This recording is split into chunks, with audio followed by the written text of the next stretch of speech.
Welcome to Building a Character, where I'm going to be building your favorite characters using Pathfinder and Spheres of Power. Check the description for the character sheet, and don't forget to like, subscribe, and hit the bell icon for notifications. Good morning, everyone. Today we'll be building Isaac Clarke from the Dead Space series. Please stay to the end of the video because I have a lot of things that I need to explain to truly make this character game friendly. What are the goals of this build? Isaac is a giant fucking nerd. He's an absolute nerd. Second goal is the rig suit. We have to make that suit, otherwise it wouldn't truly be Dead Space. And number 3 is the space magic. This includes the telekinesis, the stasis, and all of those things in between. By the end, we should have all of these things. On to race. Isaac is a human. Nothing special there. Take +2 dexterity, enjoy the bonus feat, and the skilled race feature. The feat should be improved initiative. Going first is always nice. There will be a good bit of multi-classing, so watch out there. Next, on to stats. I use 15 point buy, but roll for stats should your DM allow it. First to be intelligence and wisdom at 14. You have to be smart to be an engineer, or you just need to know how to use Google. You also need wisdom for those nice will saves to resist any sort of BS your DM throws at you. Maybe. Next will be dexterity at 13. You're not trained as a soldier, but using guns is something you eventually need to do. Constitution will be at 12, a bit low, but the rig will help us out with this. Last will be strength and charisma at 10. The rig will help us with strength, but your charisma is going to suck because you literally spent an entire game silent. And the next game, you had a girlfriend, lost it in between the games, and then got back with her, but we're not going to talk about that third game. We'll start off with the first level of armature. If you remember from the last video, you can find it in the corner. With the first level of armature, you can customize 3 sets of weapons. These weapons are treated as if they are masterwork. They also benefit from the quick draw feat. And you may exchange one free once per round. Once additional at 5th and every 5 levels after that, but we won't have to worry about that. Our first level feat will be combat reflexes. You also gain your first talent, customized weapon talent to be specific. I created a special martial tradition for this character in particular. I call it the Rig Engineer tradition. If your DM does not allow you to make traditions, find another one that'll fit this. You'll take the Armor Expert and the Firearm Proficiency Equipment talents for free, and gain the Tech and Pilot spheres also for free with this tradition. With the Pilot sphere, you'll take the Cyborg Pilot and Sealed in the Machine drawbacks. Obviously, Isaac isn't trapped in his rig suit, but for a majority of the games, you are in that rig suit, and it'll help you out later for your physical stats. These drawbacks give you the integrated machine and companion vessel talents for free. Next, you'll take armature again. Second level armatures gain a prowess class feature. You will use this to gain the ranged prowess, which will give you the barrage or the sniper sphere for free. I took barrage. Next, we'll move on to first level incanter for stasis and telekinesis. You'll gain a caster level and 2 magic talents. Along with this, you'll gain a bonus feat, bonus magic talent, and a spell pool equal to your class level plus your casting modifier. This can be will, intelligence, or charisma. I went with will. With your first 3 open magic talents, take the telekinesis and the time spheres for stasis and telekinesis. Then take the powerful telekinesis talent, which allows you to essentially pick up an object or creature one size larger than what you'd be able to based on your class level. By the end, we should be able to pick up large creatures. Next, we'll be going into our first level of the Rigger Technician. Remember, these classes can be switched around depending on what you need, but this is how I'll be doing it. You gain the Tech Sphere for free. We already have that, so take a bonus Tech talent instead. You also gain charges for your gadgets equal to your Practitioner modifier plus 1 for every 4 Technician levels you have. This will replace the Trap Specialist that you would normally get. You also gain an Invention at this level. It is replaced by the Jerry Rig Device class feature. Stats at this level will be plus 1 Constitution and plus 1 Intelligence. Second level Rigger Technicians gain the Technically Minded class feature. You gain a bonus to all knowledge engineering checks equal to half your technician level and take half the usual time when using the craft skill to repair an object. This will come in handy for your rig later. Whenever you use the Disable Device skill, you may reduce the required time by 1 step. You also gain a Technical Insight. You'll take Medical Insight for a D8 plus your Practitioner modifier of Healing. This will be good for some self-sustain. You can also make a drug that increases all of your physical stats by +2 for 1 minute per class level. A very good buff to have. The feat at this level will be Bullseye Shot. You sacrifice your move action to increase your 2 hit by +4. We'll be going back to Incanter. 2nd level Incanter gains a bonus feat. We'll use this on extra combat talent. Now we're going back to Rigor Technician. We'll be switching back and forth like this a lot.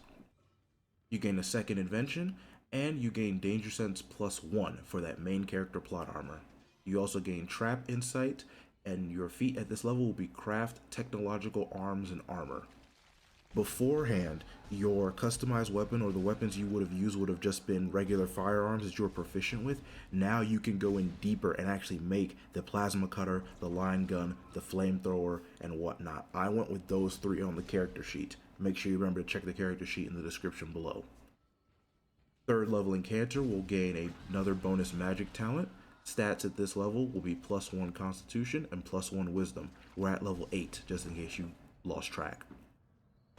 4th level Rigor Technicians will gain another Technical Insight. You'll use this to gain Professional Insight. You add half your Technician level to all craft and profession skill checks. The feat at this level will be Technology Adept. Whenever you attack with a technological firearm that consumes charges, which your customized weapons will now count as, the save DC of any of these effects is increased by 1. If you use the bonuses from Point Blank Shot, which you will because you have Point Blank Shot already from the Barrage Sphere, it increases to +2 instead. This feat can be replaced or ignored. It's just something I wanted to sprinkle in for a little extra oomph to your guns. 4th level Incanters gain another bonus feat. I use it on another extra combat talent. That's level 10. Level 11 will be the 5th level of Rigor Technician. You gain another improvement, and the feat at this level will be Vital Strike. I know this is late, but we need those other feats first. 12th level will be 5th level of Incanter. You get another bonus magic talent. Stats at this level will be +1 Constitution and +1 Intelligence. Level 13. 6th level Rigor Technicians gain Danger Sense +2 and another Technical Insight. You will use this to gain the Chemical Insight. The feat at this level will be Devastating Strike. All of these insights, by the way, have their own little subsections, which will allow you to create different little gadgets. The Chemical Insight in particular gives you a foam grenade, essentially, that entangles enemies that get caught into it should they fail their reflex save. Moving on. 6th level Incanters, level 14 by the way, gain a bonus feat. That'll be on extra combat talent. Level 15. 7th level Rigor Technicians gain a 3rd invention and the Drone Hacker class feature. This essentially allows you to hack constructs and a different type of enemy. I need to take a look at that again and essentially control them until either combat ends or they break free through will saves. The feat at this level will be Improved Vital Strike. Level 16 will be the 7th level of Incanter, where you gain another magic talent, and the stat increase at this level will be +1 Dexterity and +1 Intelligence. Level 17 will take the 8th level of Rigor Technician, which will gain you another Technical Insight. You'll use this for the Electrical Insight. The feat at this level will be Greater Vital Strike. Level 18 will take the 8th level of Incanter, which gives you another bonus feat. I use that on extra combat talent again. Level 19 will be the 9th level of Rigor Technician, which gives you Danger Sense +3 and your 3rd improvement. The feat at this level will be extra combat talent. Our end will be the 10th level of Rigor Technician, where you gain your last Technical Insight.